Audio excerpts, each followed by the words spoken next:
I'm seeing visions through my dreams, seeing myself swimming in the universe. My ancestors gave me gifts to read cards, predict and heal. My name is Daphne, but spirit calls me bye-bye love. Angels communicate through numbers. Intuition is so deep. The gift I fully embrace within.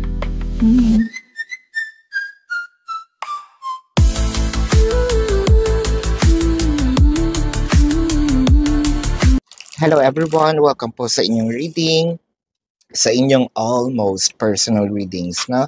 So, I want you to know that this is a general reading. You may resonate po sa buong reading na ito or baka konti lang. Take what's only yours, no? I also want you to know that this is a timeless reading. So, kung kailan nyo ito mapanood, the reading is meant to find you.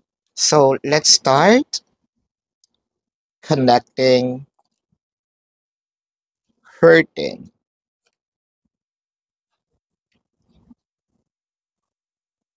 Wow, I am seeing here unsent messages.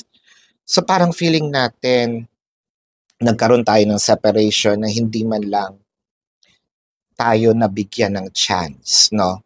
Either para marinig sa person natin itong mga bagay na dapat narinig na natin before, or baka tayo din, meron tayong mga gustong sabihin na hindi naman natin nasabi, no? Or parang siguro sinasabi natin dito din na I deserve an explanation, no? Bakit nagkaganito ang ating relationship?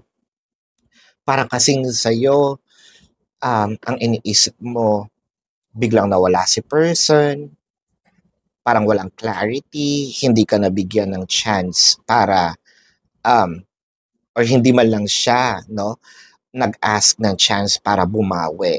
Parang ang feeling mo ngayon tuloy is inabandon na tayo, hindi tayo pinahalagahan, no? Ang masakit dito, ibinuhos natin, no, 100% of our time, energies, efforts, pagmamahal, no, kay person. Pero parang ang nangyari kasi, up until today, wala tayong kahit clarity or kahit closure, no? Ang sakit dahil hindi mo alam kung am I still going to move forward or am I gonna wait for my person? So you're caught up in between of parang na-stuck ka. So hindi mo alam, no, na kailangan ko na bang magsimula muli? Babalik pa ba siya? No? Ang hirap dahil may mga pagkakataon na natatempt tayo, no? Na bakit hindi subukan muli? Pero nandun din yung puso natin na paano kung hindi siya, paano kung bumalik siya at meron ako, no? So up until now, yung well-being pa rin ni person, no, yung nasa isip natin, ganun ka busilak yung puso natin. With the Princess of Pentacles, the Five of Wands. Syempre, hindi rin tao ka lang naman. Hindi mawawala yung ines, yung galit. Princess of Pentacles kasi parang up until now, meron namang ways of having a communication, probably ways of sabihin natin, ibigay sa'yo yung clarity, kahit man lang sana sa text, no? Masabi sa'yo kung bakit nagkaganito, anong nangyari, pero talagang feeling mo nakalutang ka lang sa ere open naman yung iba, no, line of communication. Kung hindi naman, alam naman niya yung bahay mo. So, pwede kang puntahan. Actually, someone is asking for uh, kahit man lang closure para at least alam ko, no? Alam ko kung nasaan ako ngayon, no? Someone is really parang totally lost sa nangyayari. The Sun and the Judgment.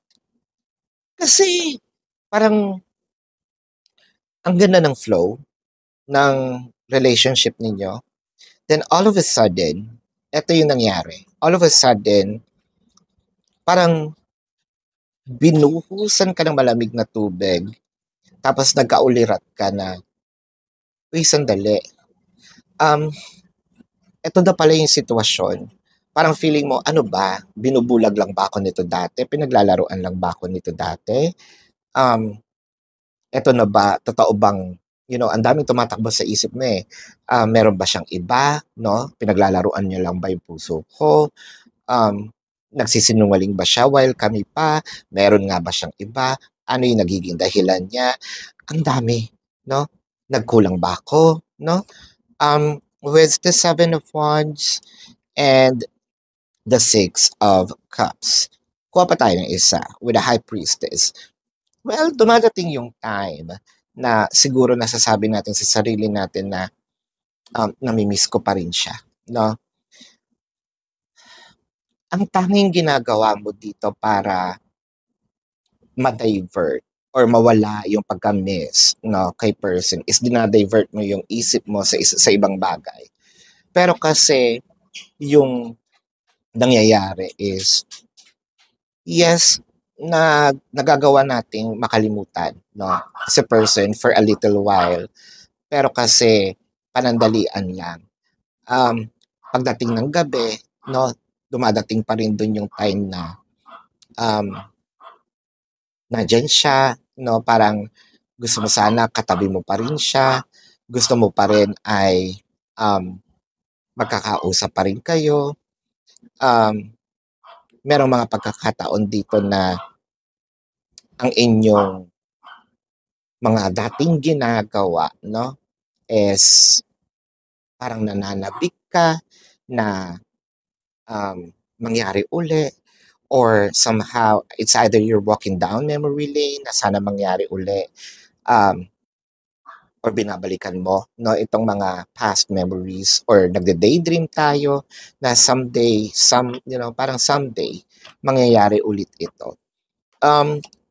With the Empress, the Five of Swords, and the Emperor. So parang feeling ko din may somewhat, no, may pataasan ng ere dito. Para kasi nagkaroon dito ng Fog of War. Sino ang mauuna? Sino ang mauuna ngayon mag-reach out? Sino ang mauuna ngayon pakumbaba? I feel like nagawa mo na before. So inaantay mo na lang, baka ikaw naman. Baka pwedeng ikaw naman, no, this time. Kasi the Empress and the Emperor showed up. So parang ngayon, it's either you're giving your person a taste of their own medicine, or mini-mirror mo siya, no? Kung ano yung ginagawa niya, ginagawa mo din ngayon. Nananahimik ka rin.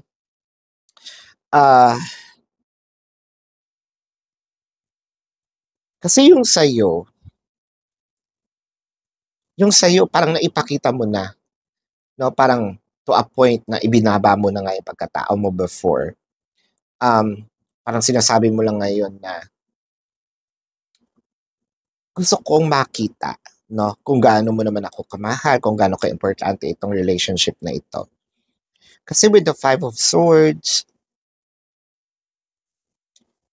I think meron ka ring mga ginagawa dito siguro nagpapapayat tayo, no, or kung payat naman tayo, nagdadagdag tayo ng laman.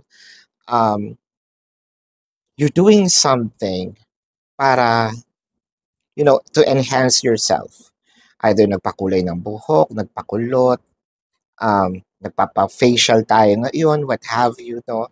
to the extent of nagpaplano tayo to enhance yung ilong, no? There's something about the body na parang gusto mong hilahin yung energy niya na, oy, ako yung sinayang mo, no? With the Eight of Wands and the Temperance. So, kasi meron dito mag-reach out. Hindi lang ito face-to-face, no? It can be text, it can be messages. Merong attempt. Pero kasi ang gusto kong malaman, yun din yung sa'yo, sino ba ang mauuna? The Queen of Wands and the Eight of Pentacles. Kasi ang nakikita natin dito, somewhat someday, si person biglang maiiba yung tingin niya dahil may binabago ka nga sa katawan mo, no? Whether this is aesthetic, cosmetic, no? Parang cosmetic surgery, something in your aesthetic, meron kang binabago. With the Eight of Pentacles, I feel like your person's going to talk about your changes. Doon magsisimula yung mga, yung conversation. Pwedeng ito'y pabiro, no? Na, oy, ang sexy mo na, meron na bang iba, no? Meron na bang nagbabago? Meron bang nagpapasaya sa'yo, no? So, magsisimula lahat yan. Ang topic ay ikaw. So, kung ginagawa mo na to, I feel like you are on the right path. Dahil mako-curious si person, no? Bakit mo ginagawa lahat yan? Pero hindi niya alam that's actually sa'yo na rin, for you and for them, no? This is your reading. Let's check the zodiac sign of your person. Pero bago po yan, gusto ko pong ipaalam sa inyo na sa ilalim or sa baba ng video na ito, there's actually a description box, no? Click the link, you will be routed to my website. Na dun po yung name, number, QR code, amount per question. Kung meron kayong mga katanungan, take advantage of the 4 questions plus 1 kasi discounted na po yun. And if you want to book a private reading, nandun din po siya. Let's check the zodiac sign of your person now. This can be their sun sign or a placement in their chart. Pwedeng lumabas din ang zodiac sign ninyo. Taurus, Leo, Sagittarius, Aries, Cancer, Virgo, Libra, Pisces. Ayan. So this is your reading. Maraming salamat po. Love and light. Namaste. See you po sa susunod na readings. Goodbye.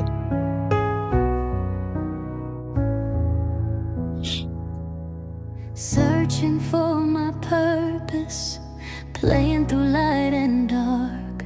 There were ups and downs in this journey, but now I am awake that shines. Predicting future is my purpose, yelling the stars align.